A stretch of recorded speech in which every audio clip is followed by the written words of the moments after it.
Hey there, welcome back to Brad's Labs. Today we're not going to be talking about time travel. We're going to be talking about something a little bit different. Oh, Dating baby. techniques. So you came here for some dating techniques, huh? Well, today's technique we're going to talk about is probably the easiest and by far the cheapest technique to use. But you can't just walk up and sit there and say, hey, you down to dig? You need to understand some things first.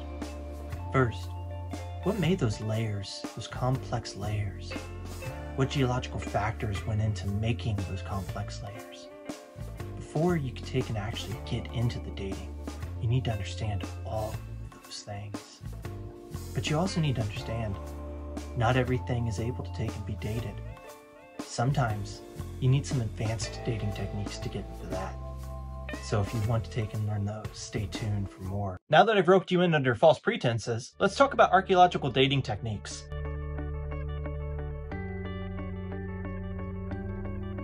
At some point in time, you've no doubt wondered how archaeologists actually date the finds that we find. To understand that, we need to talk about relative dating. Before we get into relative dating, we need to talk about strata, because strata is a large part to relative dating.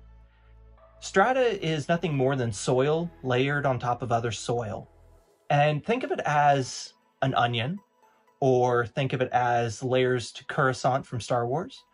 And if, Shrek and Star Wars aren't your thing, then maybe cake is. Crossover. As I've already said, strata is nothing more than soil layered on top of other things of soil. But I hear you asking, talking to your screen maybe, well, how do these deposits form? Well, and I will ask you, why are you talking to your screen? You can just comment below and I can actually answer your questions there. To answer this particular question, it's actually formed by several different ways. You got flooding, erosion, glaciers retreating, wind. I mean, there's a lot of different ways that the layers actually get formed. So when we're talking about strata, we actually are talking about several different layers. And we're going to take this for instance. We're going to say that this was next to a river. So we're going to have some silty areas, and then we're going to have some large gravel deposits from flooding and whatnot.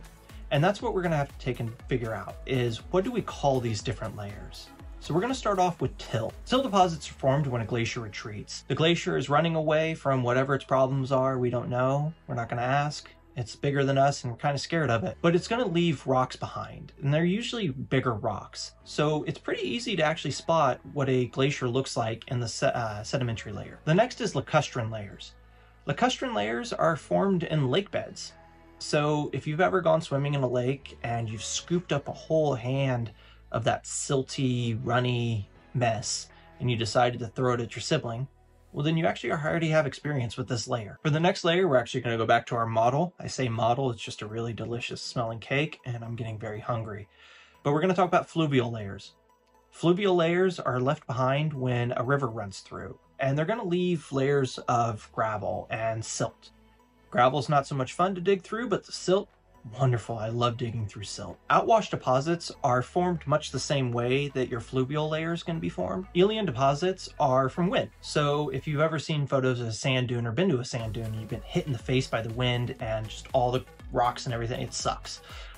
But those are aeolian deposits. So as time goes on, the deposits blow and they layer up. The last one we're going to talk about are organic deposits. Organic deposits are basically just peat bogs. It's an area that has very poor drainage, and the dead plants just kind of build up on top of each other. So if you've heard of bog bodies, well, those were deposited into organic deposit. If you're still with us, well, thank you. And you're probably going, well, why did I just list out how all the soil is deposited and what it's called and all that fun stuff? Well, simply put, as archaeologists, it's actually very important for us to actually know what strata we are in. That will help us date the artifact. Because if we take and don't understand the strata, then we might actually misdate an artifact. Now let's talk about relative dating. And yet again, if you've come to this video looking for dating tips and tricks, you are in the wrong place. I'm an archaeologist. When I was dating, all I looked for was somebody that could take and pay my bills and supply me with beer. So I don't really have too much tips in dating, other than for relative dating. Relative dating is very important. It's the cheapest and most often used dating technique that we use in the field. When you have somebody in the field, they're usually specialized in an area. And be that lithics, human remains, faunal remains, they are specialized. But the one thing that they will always use is the strata of the site. So when we're at a dig site, we start at the top and we work our way down. I mean, Can't really start from the bottom and work your way up. That'd make things a lot easier though.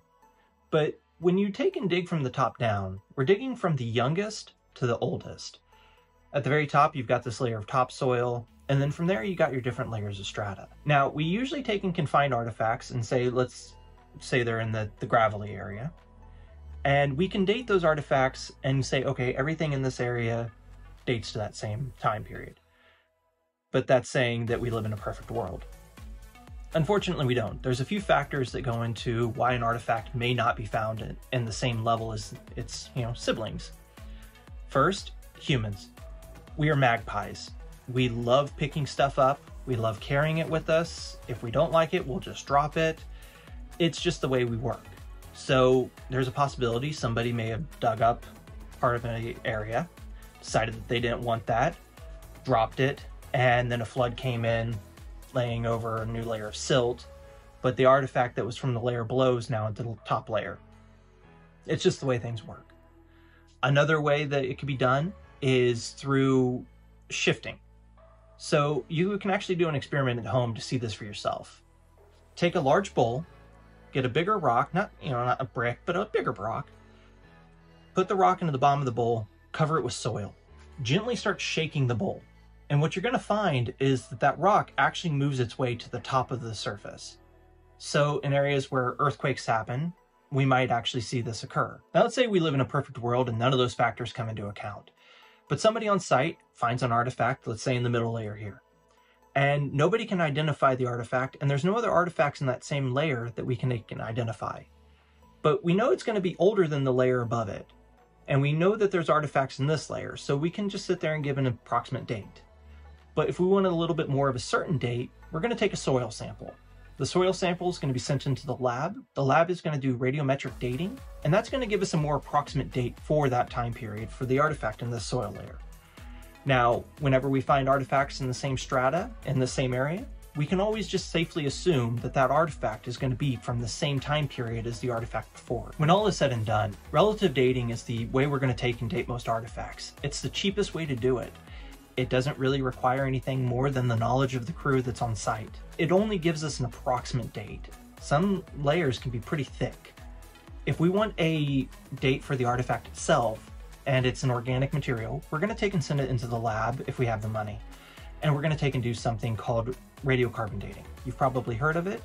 We're not going to go into it in this video because it's a lot more complex and it's going to take and need a little bit more breaking down. So we're going to go ahead and cover that next week. The goal of the next few videos is to take complex ideas like radiocarbon dating, break it down, make it enjoyable, make it understandable, so that you can actually understand how we do our jobs, how we date artifacts. So when you go to the museum, you can sit there and understand how we actually got the dates for the artifacts that you're looking at. I do encourage you to do your own research. I put the links in the description for what I've got below. I want to thank you guys for watching, and I hope you have a wonderful day.